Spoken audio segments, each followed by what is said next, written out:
anaty bus ato anaty bus tsy afaka miteny mafy le zanako fa any andafy miantso ana misaona tam'le 500 euro tamin'ny maly fa voaray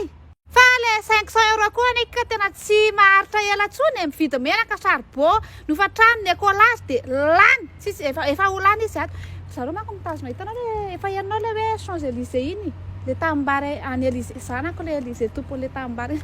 miteny le olona takaiky tam'le tambarynareo any France any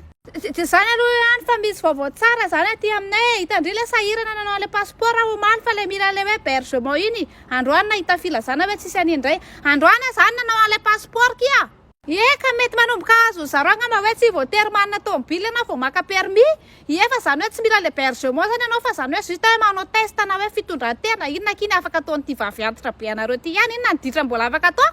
za koa tamin'ireny efa nanana solution raha tena sarotra be moa kia manao passeport manina raha tonga de visa any atao raha samy sarotra ihany de zao koa kia anampy amin'ny bebe anareo efa mata 1945 ifidy ony kiny koa zay anareo le migadra nefa tsy meloka satria manko aty zany misy hoe migadra nefa tsy meloka de misy hoe meloka nefa tsy migadra de miaraka ifidy zany zay de mba hanao mampitovy ony zareo hoe costard orange de iaraka iredina hoe merci président sao de mba azo famitsorakelika de rehefa mandefa le costard any akiny de mba andefaso akanjo de aza sorina le etikety fa lazay olona fa eny amin'ny fripe foana no mividy akanjo tenena le fanzanako ty zao pinky oy safady ky fa somary nandalo an'le lavaka le antsana lalina be mampisaraka antsika amin'ny fotoana de very kely le communication teo somary te moramora fa mijerijery ana daholo le tanaty bis fa zao kia navoazina nge ao kila trano vola de tsika andrina merina tsy manana karatra tsy mahalala de tsy eko aky izy de tapaka atao fa raha niendrika ivelala izy de tena le luxe be le misy wifi de misy senseur misy kozy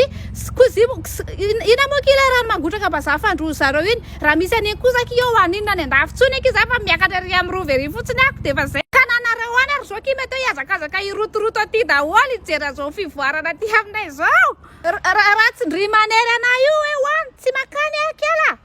nareo de tsy hitako mihitsy ny tsoahanareo le firenena fa tsy mody daholo rehefa manana hevitra nareo any de le tomobile saika alefandry saika andefa tomobile ana saraka aloha tsy alefa fa manahirana be le solika aty aminay fa aloha miandra le hoe station d'essence afindro amin'ny magro daholo de am'izay mba voara-maso daholo fa simba aty fotsiny le tomobile andry iny zay aloha ky fatapahako am'izay fa misy manendaka aty le iPhone 13 ry aloha tapika de efa sarako ze tramo volany